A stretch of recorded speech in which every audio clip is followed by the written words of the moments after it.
Bonjour.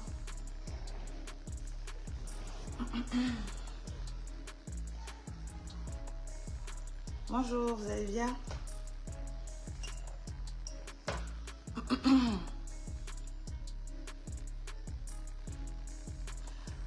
Bonjour. John, Lise, bonjour.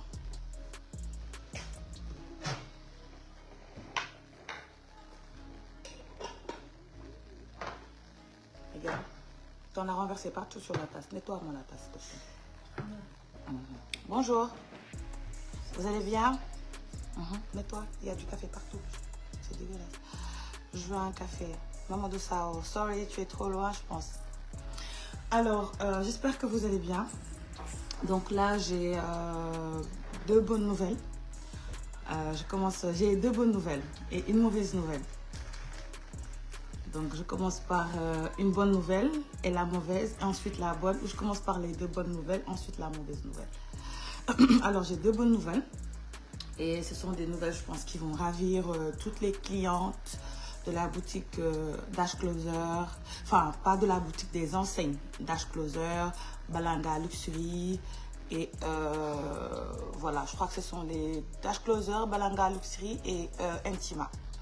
Alors, les trois en un. Donc, déjà, Mani Santial Boubaraba. Parce que j'avoue, ça a été un challenge pour moi à relever, un défi pour moi à le relever. Parce que, comme vous le savez tous, j'ai subi ce qu'on appelle une faillite générale. C'est-à-dire, pendant la période 2019, 2020, 21, 22, il y avait eu ce qu'on appelle le Covid. Et comme moi, je suis principalement dans mes activités dans l'import et commerce, dans l'import-import et dans le commerce, bien sûr. Donc, j'ai vu mes activités, j'ai vu mon chiffre d'affaires descendre et j'ai subi ce qu'on appelle des saisies de bruit, s'il te plaît. Alors, j'ai subi ce qu'on appelle des saisies bancaires. J'ai eu beaucoup de difficultés avec des créanciers. J'ai eu beaucoup de dettes. Mes dettes étaient estimées à 140 millions pour ce qui concernait Sofalux avec mon bailleur Silla. Et pour Balanga Luxury, mes dettes étaient estimées à 24 millions. Ok. Et pour Sofalux, je ne parle même pas de chiffres parce que c'était abusé. Bon, pourquoi tout ça? C'est parce que, vous savez, en 2019, avec le Covid-19, je n'ai pas, il n'y a pas que moi, hein, beaucoup d'entreprises n'ont pas pu survivre au courant de... Mais s'il vous plaît, quand même!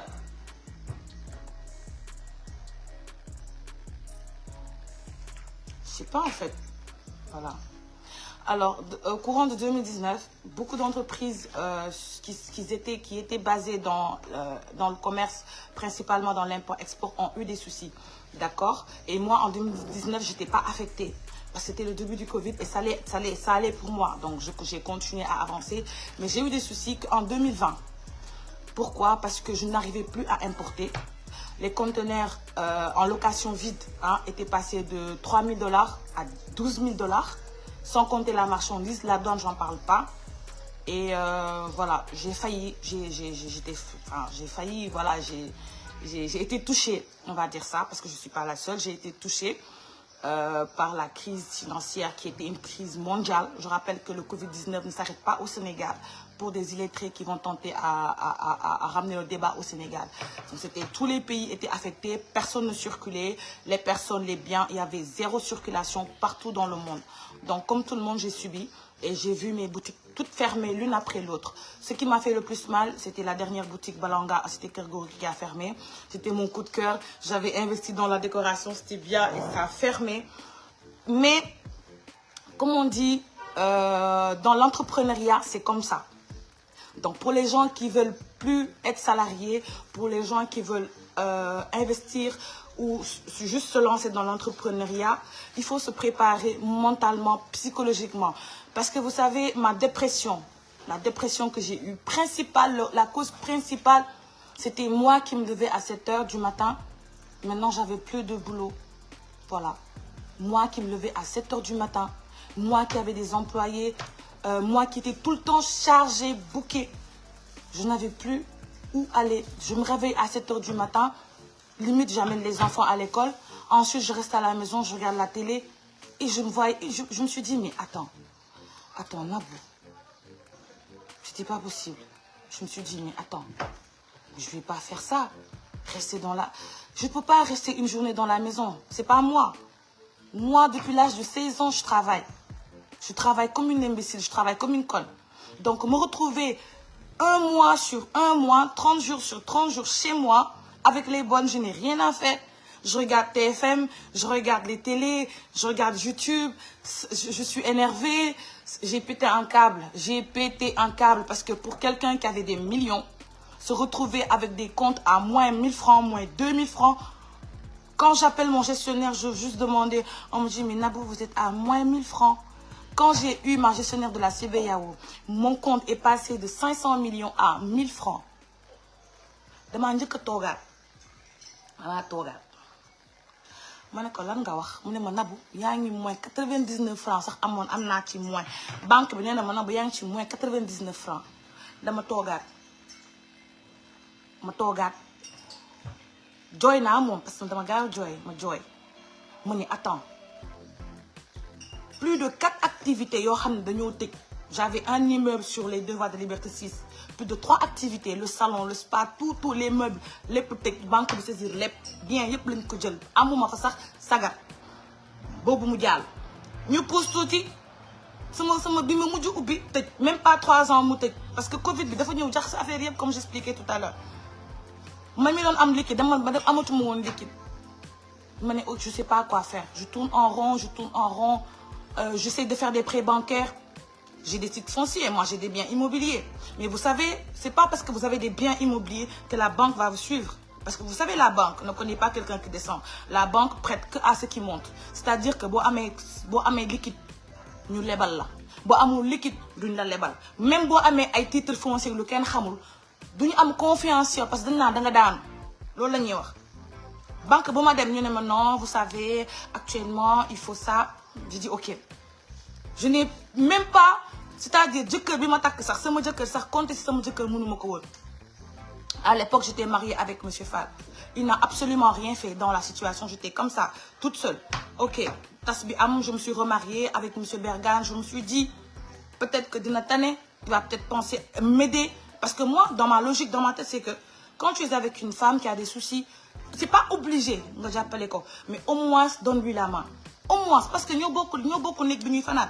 C'est-à-dire que moi, je peux pas être bien dans mon mariage tant que je n'ai pas mon activité principale. Man mënuma sëy te sama liggéey doxul mënuma ko. Man sama liggéey dafa nekk sama lépp. Dama tam xam ngeen depuis 16 ans maa ngi liggéey. Aujourd'hui am naa 30 ans. Man maay responsable sama kër, sama yaay, samay rakk ñëpp maa leen yor, tout le monde. Man maay tête de liste te dama ko assumer, dama jël brassard bi takk ko avec dignité. Parce que taaw laa tey je ne soxlawuma leneen li ma soxla mooy sama yaay lu mu soxla ma defal ko samay mbokk lu ñu bëgg ma nekk ci nit da ngay assumer dama assumer ni que responsabilité bii ma am mooy nekk taaw gérer kër gi li jëntiwuma leneen yàlla boole ma sama borom kër mu nekk ku ma magee ma 30 ans magee ma 30 ans 30 ans la ma magee ma sëy ak moom ngir yàlla rek a tax ñu sekk liggéey bi projet bi egg na eggul bref c'est en détail du ma dugg ci détails yi mais li ma gën a naqari mooy pendant ma chute ki ma takk il m'a pas tendu la main joxuma loxo dafa ma seytaan dafa banque ay loxoom def ni dama seytaan loolu def ma dépression parce que man képp ku ma mës a nekkal jàppale naa la muy jëkkër muy xarit muy àndandoo man je suis comme ça rawatina ki ma bokk ak benn lal mu takk ma ci farat ak sunna Muhammad ma koy sëyal mu xam ne sama jabar mii ñàkk liggéey bu muy liggéey en fait man mënuma woon toog ci kër gi du ma def dara ma ne ko écoute essaie de me faire un prêt lebal ma def lii ak lii je te rembourserai il a refusé mon mari actuel il a refusé ne ma non il ne peut pas et je sais qu'il peut je sais largement qu'il peut mais il n'a pas voulu parce que il a ses raisons.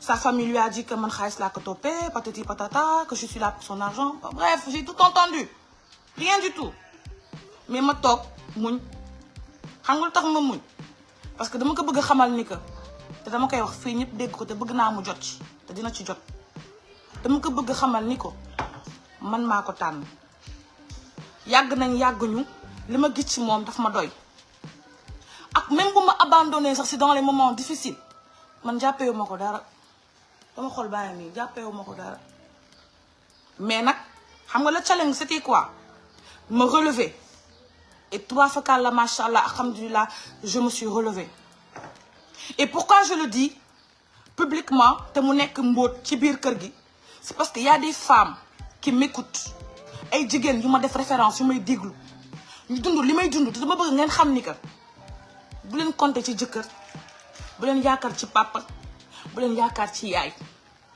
yow sa coono yow rek yaa ci mën dara jarul maa sàmm di yëg jarul maa démb di xam nga lu tax dañ lay xamal di la ci moquer ngay sombre man dem naa ba am dépression xam nga lu tax ma am dépression parce que dama tàmmoon di liggéey tàmmoon nekk une femme active une femme battante dem ba 1000 francs mënu ma ko am pour lan parce que nattu la yàlla moo koy teg ñëpp man Covid bi waxuma yàlla mu indi ko yàlla moo xool Covid teg ko ci yàlla def Covid bi affecté képp kuy import export ma yaakaaroon ni man su ma nekk ci moment yooyu noonu sama borom ko dina ma jox loxo pour juste ce qu'on appelle une humanité avoir un cœur être humain nga ne man ki ma takk xale la situation yi dund metti na mooy seen taawu kër mooy nii naa ko lebal sax dem naa ba ne ko jëlee samay kayitu kër nga lebal ma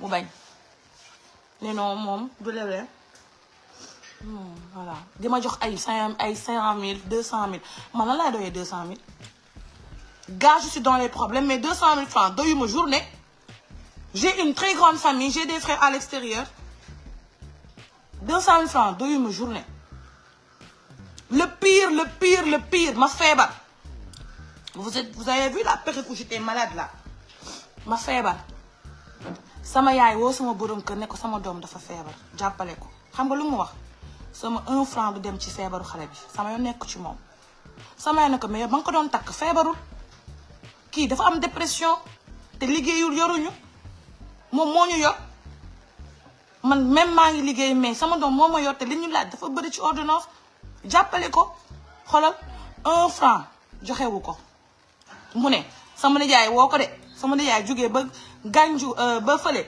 comment ça s'appelle ba Missira côté Tambacounda ñëw ba Dakar ne ko Nabou dafa feebar jox ñu sax 200 000 yóbbu ko ci sëriñ mu faju ñu ñaan utal ko ay ñaanu olof quoi comme liggéey bi c'était mystique la ñu ñaan ko ñaanu olof sama jëkkër waat ci gaño baayam moom mbergaan ne du ma jox 1 franc bu dee moom rek man du ma mës a wér mbergaan loolu la def ngeen xam dëgg te lu tax ma koy wax c'est parce que il faut que ma wax ko j'ai envie de parler duma dem ci télé duma dem ci benn émission sama rajo sama téléphone bi doy na ma émission mu ne ma xoolal duma la sama wax sama yaay duma ko faj et puis sa xoolal may naa ko baatam sama yaay ne ko ki nekk ci feebar nga may ko baatam mu ne passe ma nijaayam chérie qu'est-ce qu'il y a de rien mon amour sama yaay ne ko waaw mu ne ko may naa ko baatam sama yaay ne ko yow kii nga takk ko mu wér yàlla teg ko nattu nga war ko jàppale ci jullit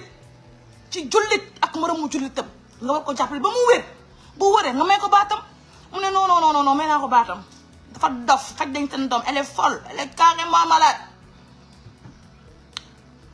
fekk man am naa ay bijoux or ma woo sama yaay ba mu ñëw jël mbuusu or ne ko jëlal nga jaay ko billaahi wallaahi wa taalaahi ak lii ma ëmb ni yàlla bu ma gis sama doom ji man dara jaral lu may fen ak lii ma ëmb nii yàlla bu ma ko gis ak àjjuma ji yàlla bu ma téye sama doom bii ma ëmb nii sama loxo jaral man ay fen newu ma ci waaye nag yàlla dafa mën bëgg na su doon dama doon jël sama xaalis di ko yàq di dem ci ay boîte de nuit di battre di taxawaalu comme ñëpp kon tey duma am lu ma faj sama bopp maa jël mbuusu or jox ko sama yaay dem jaay ko or yëpp maa ngi ko jëndee woon Grazelia wala Sen Gold waa Sen Gold duñ ma bàyyi ma fen waa ñoom Amadou duñ ma bàyyi ma fen am naa ay facture duñ ma bàyyi ma fen Grazelia madame Thiam du ma bàyyi ma fen man namu ma dara man dem naa Grazelia gën na fa jënd valeur bijou or 10 millions sama yaay laa ko jëndal valeur or 10 millions Grazelia ku dee ak sa bàmmeel namu ma ko pour ngeen xam nan la woon ak naka la woon.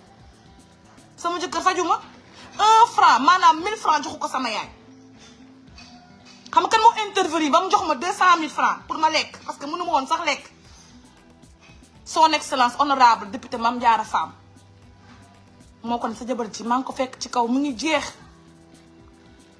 loo am jox ko sax dara mu lekk jax ko xoolal mu wéef ko moom 200 000 Mame Diarra jox ma ko ma ne ko du ma ko jël man gor laa kenn du ma def nii may jël wax ak man ba ma sës ma jël loolu de la def à part loolu deful leen lu dul seetaan ma waaye nag yàlla nattu ko ba sama yaay jaayee oor yi ma dem Congo samay mbokk ndax ku ne dafa am ay mbokkam te man samay mbokk dañ ma bëgg parce que dama leen amal njëriñ duñ ma seetaan te borom xol bu rafet déedéet du fanaan àll day metti rek mais da ngay jugaat force loolu yàllaa ko wax munoo teral sa ndey bëccëgu ndar kàmb teral sa ndey teral say nijaay sama nijaay yëpp am ay kër ñu nekk Saalum ñëpp am nañ kër maa leen jëndal kër ñëpp ma duma wax samay mbokk jéppi wuñ ma waa Congo woo ma ni ma feebar bii mënoo koo faju Sénégal ndax dañ laa xabtal ñi ko def dañ laa jege sës la rëkk duma wax ay tur parce que nekkuma fi sax naan sama wujju wala lii non ñi ko def xam naa leen xam nañ ma ñu ngi may xool maa ngi leen di xool mais bàyyi naa leen ak yàlla mooy le plus important. mais maam woo ma dem Congo gis ngeen ko ma dem Congo ñu jàpp ma 1 mois Congo di ma mbajaka def ay affaire yóbbu ma diri ma dóor ma si fuuf lu ne def lañ ma ko fa parce que dañ maa xabtaloon pour après ma nekk ci dépression après ma xaru xabtal boobu def nañ ko fii ñu bëri ba ñu jékki-jékki xaru docteur Pala mais dañ ko xabtal mu xaru dañ lay xabtal nga xaru mais man dama am liggéeyu ndey moo tax deewuguma maa ngi nii amee 100 ans tubaar fakala macha allah man na bu kebe amee 100 ans dama teral sama ndey sama papa dafa may ñaanal ba génn àddina man lu may tiit ak di xof du ma daw gaynde day uti doole waaye bu ñëwee day màtti par force dama leen ni ñoom ñëpp laay rey dib dindu gis di wax yàlla na ma yàlla baal ñoom ñëpp laay rey 1 par 1 te day door a commencé nag koor gi laa doon xaar mu jàll rek sama borom kër Yaram Mbergane moo jël ay tànkam man forcé wu ma ko samay mbokk forcé wuñu ko woowuñu ko neexaluñu ko moo jël vol Dakar Kinshasa fekk ma fa fekk ma ba sama village baalu ma ak ñu àndaat ci sëy xool leen loolu rek ki feebar Sénégal nga ne doo ko faj nga ne dafa dof teg ci nga porté ko plainte nga tëj ko moom dafa ma porté woon plainte Bergane woo waa cybercriminalité ñu jël si ma ci bureau comme un imbécile comme benn genre sagar bëgg ma woon defeere bu dul woon Marième Faye Sall kon defeere nañ ma parce que état boobu maa ngi doon saaga ci réseaux sociaux yi xabtal nañ ma may saaga ma mel beneen nit ma mel comme dëmm comme genre monster yooyu noonu di saaga xabtalu am énergie ñu profité nag ci sama feebar bi bëgg maa tëj pour injure publique et diffamation man diffamé wu ma lépp loo mës a wax fii Mbergane moo ma ko wax muy ci feebaru ñaareel beeg lépp moo ma ko wax insuffisance rénale beeg tout moo ma ko wax man dara sosuma ko te du ma sax jaara parce que amul sens loolu mooy li ma gën a métti mooy damaa feebar sama borom kër daf maa seetaan yóbbu ñu faju mu ne daf maa seetaan mu lànk du ma yóbbu joxel médicament mu ne joxewul médicament bu paree may ma baat ci feebar yow am na nooy may baat ci nit ku feebar wéri di nga may ko baat loolu ban genre jullit la ban genre nit nga ñu ne dama war a noppi man mii Kébé bokk ak baayam sant man mii kenn biiralu ma sama ndey kenn biiralu ko avorté wut sama ndey taxawaalu wut xamul boîte de nuit xamul baar sama ndey du tux drogue ñun suñu famille xamuñu loolu xamuñu drogue ñu naan Nabou dafay volé man j'ai toujours été comme ça man duma tux duma naan duma drogué ndax samay daaj das over naturel samay daaj dafa naturel man drogue man volé ñii tuxoo ka naan chaque jour ñu ngi leen di defee parquet xam nañ seen bopp ñu dëkk Cambérène di tuxoo ka naan naka drogué wu xam nañ leen dëkk bi lu fu waaye bëgg xam-xam ko man duma drogué duma naan ama lucide man yes ndaxte drogué du liggéey duma drogué duma tux duma naan bëri naa caaj bëri feeling mais duma drogué am sorry.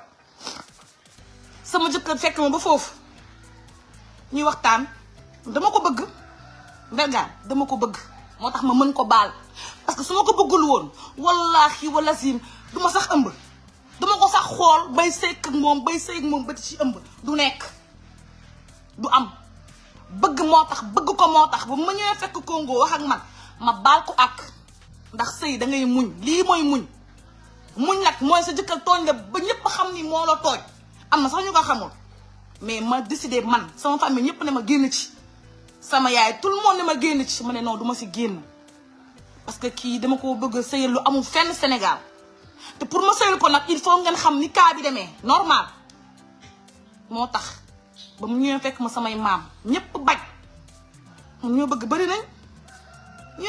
nañ a lot of men love me yes a lot of men love me xale laa rafet naa am naa jàmm et puis you know man dama féex te nee naa leen aw ma fi ay far man Sénégal aw ma fi ay copain dañuy sëy mu tas ma bañ a njaaloo parce que jigéen laa te damaa bëgg sama bopp bëgg tout le temps may am ku may nekkal bisou je t'aime mon cœur xam nga dama romantique te romantique ànd ak célibataire ndax bu yàggee da ngay njaaloo man du ma njaaloo du ma taxawaaw duñ ma tëddante si mbedd bi non je dis non et je défie quiconque képp koo xam ne mës naa sëkk ak yow génnal nga wax wala nga yónni say nit ñu wax wala ñu publier amul lu fi xew du taat du bajo du slip du soutien samay awra nekkul ci biir internet bi na leer bokkuma ak ñoom te du ma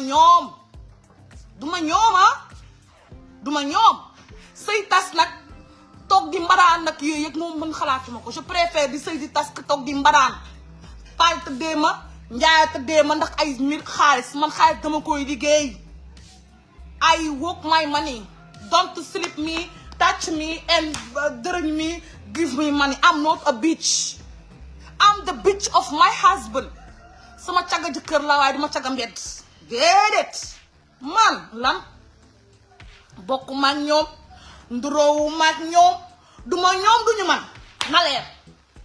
na leer de te képp ku am waxuma la slip de mais képp waxuma la téton moom man dama sol soutien ñëpp xam nañ ko waaye waxuma la slip de mais xoolal képp ku am xottu tar rek autorisation maa ko jox publier man dañuy sëy ba tas ma génn idée ba jeex ma sëyaat parce que je suis une femme de valeur jigéen da ngay sëy jigéen balaa baax nga sëy man dégg naa alxayri déggati ko ndax damaa jar tubaab fukal la macha allah damay sëy ba jeex ma dox yi leneen mais duma génn ak yow flirté wu ma embrassé wu ma sexy wu ma la câlin wu ma laalante moom balaa mu am the guru is in my parent family the guru is in my parent family na leer li tax nag ma baal ko si parce que dama ko bëgg moo tax ma baal ko li ma def mais balaa ma koo mën a baal dëgg sénégalais xam ni mu demee ndax daf ma tooñ ci kanamu yàlla ne patt nag toog waaye damaa bëgg mu leer si kanamu ñëpp ni ka defuma waxuma dañ maa xabtal tooñ ma def la mu ne warta def bu pare yu tourné di yàq sama der duma ko nangu yàlla dane fu ñu yàqee sa der boo demee ba mën a waxal ñu xam na mu demee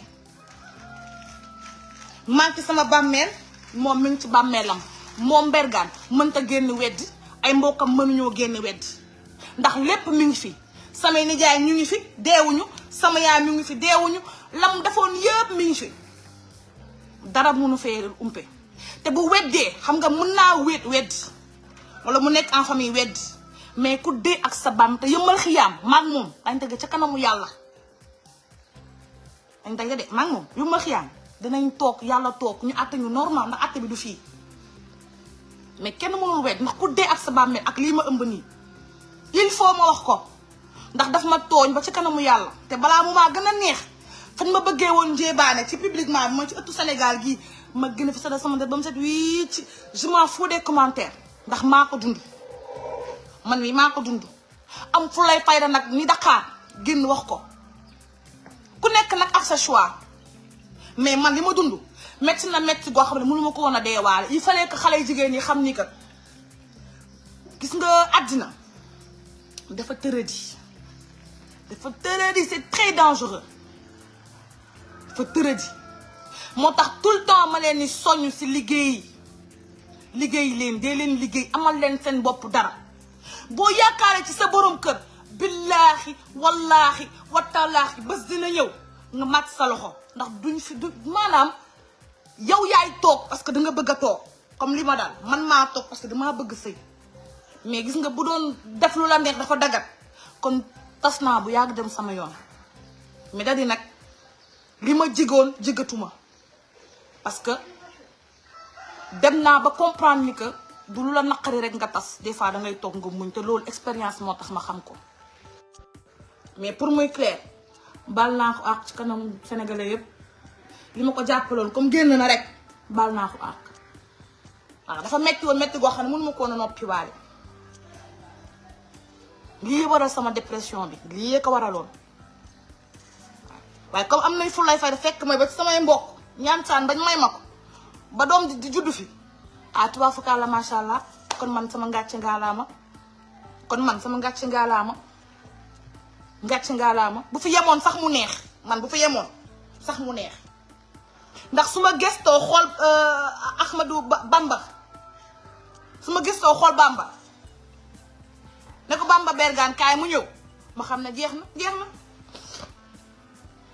na am naa ci ndam bu fi yemoon sax mu neex man bu fi yemoon tey garaaw xam nga lu tax ndax dañu ne fàtte jour bu ñu ne des na màggal bi 1 mois ba màggal bi desee 1 mois dama génn ci live ne sama sëy bii dénk naa ko Sëñ Tuubaa yéen a ngi fàttaliku ma ne sama sëy bii dénk naa ko Serigne Touba yàlla na ma yàlla àtteeg ñoom barki Serigne Touba léegi man su ma demee ba jur ci Serigne Touba léegi man lan moo ma dese sama jaan wàcc na sëgam sëy naa fi ci ndaqar ak ci coono ak ci problème ak ci humiliation ak ci loo xalaat ba jur fi xaadimu rasuul Ahmadou xaadimu rasuul ñu naan ko Serigne Touba Bamba man lu ma nam bu fi yemoon mu neex bu fi yemoon sax ndokk ndax am naa ci xaadim am naa Malick am xaadim bu fi yemoon sax ndokk mais pour muy leer li jigéen di muñ bëri na li jigéen di muñ te ragal a ko wax bëri na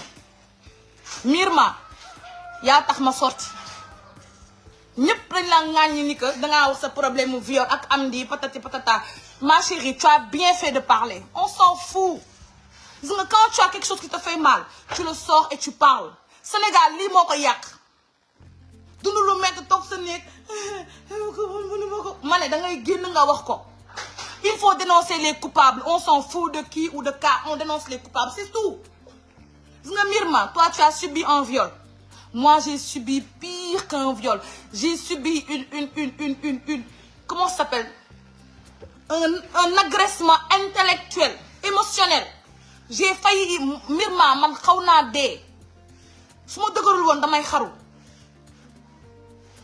Myrma bul jooy bul déglu sax nit ñi di la commenter gis nga man maa génn xaaruma site internet xaaruma kenn ñëpp a ngi may woo nabu site internet man dew ma man sama téléphone gi daf maa doy site internet je te soutiens totalement et tu as plein droit de parler de dire ce qui te fait mal les femmes doivent cesser de vivre leur mal en silence et de leur ça te ronge ma chérie tu as quelque chose qui te fait mal mais parle-en ça te libère et tu passes à autre chose moi j'ai vécu pire qu'un viol qu'est-ce qui est plus pire que d'être marié à un homme qui vous a abandonné en pleine maladie qu'est-ce qui est plus pire que ça il y a pas plus pire que sa jëkkër abandonné la en pleine maladie devant toute ma famille bu paree may ma baat ci feebar bi lan moo ko gën a metti bu paree ma wëlbatiku sëy ak moom am ci doom mais doom boobu bu dul woon mbëggal bi ma am ci baayam kon man du ma ko jur mënoon naa ko avorter baa ma rey ko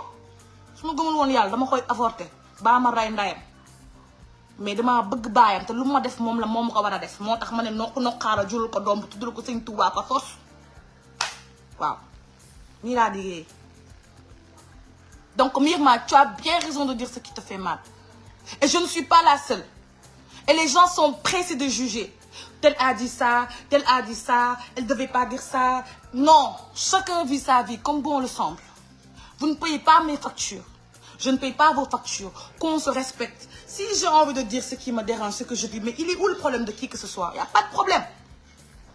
Moi, je ne suis pas ce que je vous ai dit, je vous ai toujours dit, Kamal. Je ne suis pas un mouton de la société. Je ne suis pas un mouton de la société. Moi, je suis une autre personne entière. Et aujourd'hui, le même homme qui a essayé de m'humilier, mais il n'a pas pu, c'est le père de mon enfant. Imagine, ça c'est de 1. Et de 2, toutes mes boutiques qui étaient fermées, mais maa ngi ubbi na sax laay wax te maa ngi ci recrutement yu metti fi mu nekk nii jàppale ma liggéey mu bañ mais sama magasin yi ubbi na inauguration laa leen di woote. C'est la première bonne nouvelle que j'ai à vous annoncer.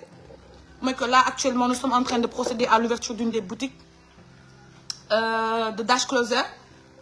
Donc là, nous sommes dans les travaux. Mais on a presque fini. Inch'Allah, fin, mais dañuy ubbi.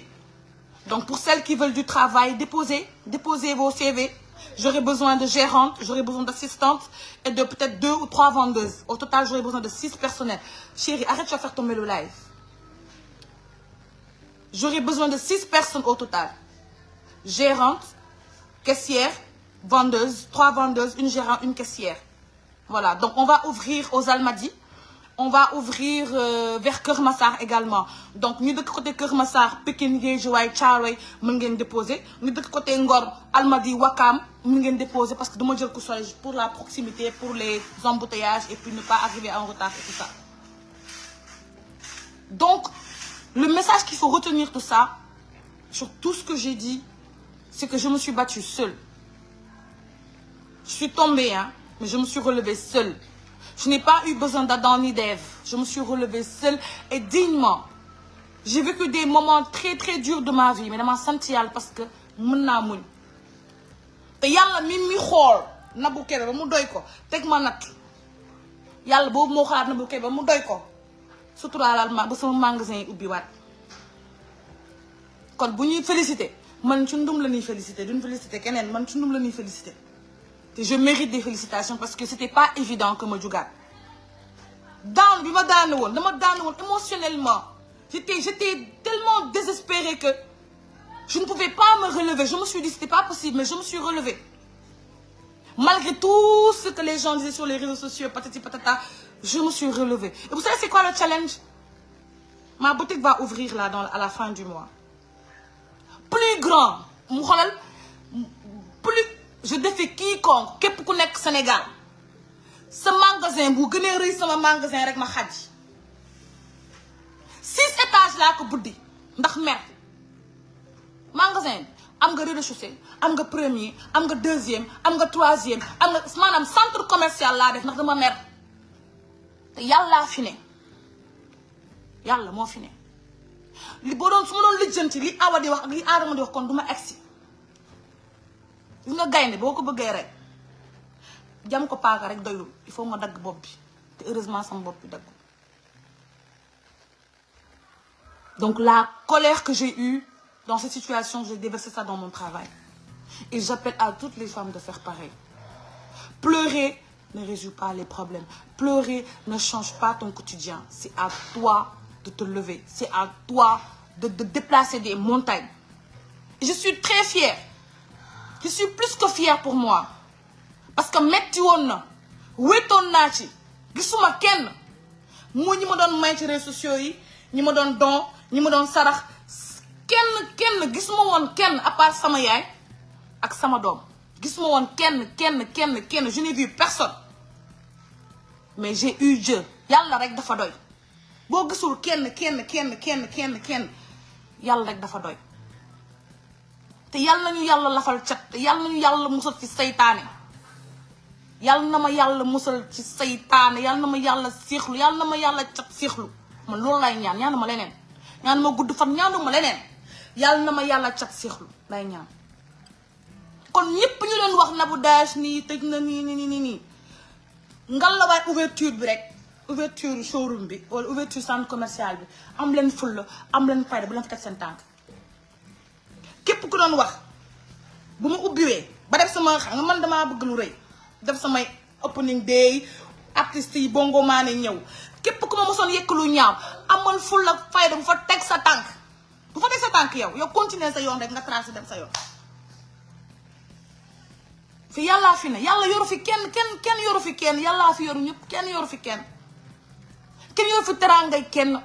ba may liggéey du tey damaa miin liggéey xam nu may def xam bu ma daan woon sax ba gisatuma ba gumba woon sax dinaa jugat ndax xam naa yoon bi te loolu moo jara ñaan àddina loolu moo jara ñaan mooy liggéey ba xam nooy def ba aadama xamul la ba sàmba xam man bu ma ko waxul woon kenn du ko xam su ma toogul woon ne doon toog naa ba awma 1000 francs kenn du ko xam ndax dama diiñ ma toog sama kër xam dew ma ci ministre dew ma ci président dew ma fenn damaa toog sama kër di ñaan yàlla na ma yàlla siggil yàlla na ma yàlla sagal bu dee li ma yàlla dencal ci wërsëg jeexagul yàlla dafa yëngu te yàlla bu yëngoo rek yàlla ni mu yëngoo dafa ëpp de fi mu nekk ni moom xoolal centre commercial bi daal xoolal damay dugg di baagante 6e wàcc ci 4e 3e Sénégal am ngeen problème yii xeetu sañse yii xeetu dàll yii xeetu bijou yii xeetu cheveux maanaam yii xeetu mer naa nag ma jël commentaire yi vite fait. Je vais t'envoyer France 24 le jour de l'inauguration Mohamed Diallo waaw tu peux man inauguration woo naa ci ñëpp sur internet ñëpp day convoqué waat ñoom ñëppay ñëw déplacement ñëppay ñëw parce que il faut que Sénégal ñu gis ko ŋàññi nii ñu xool ko. Oui, attends, laisse-moi finir. J'ai bientôt fini, je pars tout de suite. Non, je prends vite fait les commentaires avant de partir. Je dois partir là, le chauffeur m'attend. Non, je prends les commentaires, vite fait. Comment faire pour postuler? Alors, c'est très simple, c'est très simple. Si vous voulez postuler, vous n'avez showroom, vous n'avez que Kermassar. Vous allez envoyer ce CV par WhatsApp. Envoyer ce numéro de téléphone avec sa photo, tu es présentable. Et puis, à partir de lundi, je vais commencer à recevoir entretien. Et je veux des filles qui sont correctes, qui sont patientes avec les clients. Parce que mes clients, je veux des personnes qui sont correctes. Ils savent que les gens veulent traiter leur wajur.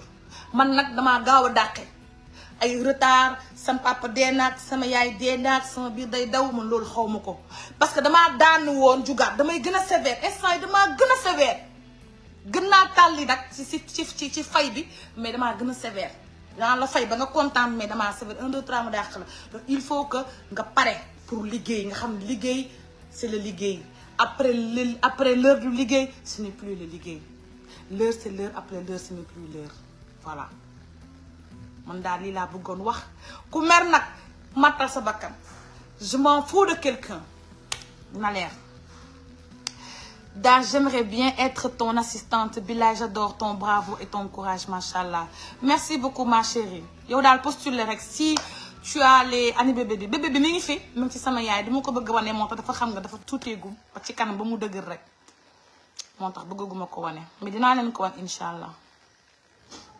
bébé Bamba nuroog papaam daa nuroog baayam nag waaw bëgg baayam dama ko bëgg de lii bii mbëggeel de bu ma sànku din man mu jaaxal ma danga am bébé oui depuis 3 mois là yaayu Bamba am na ndam macha allah yéen tamit Bamba du caaxaan Serigne Touba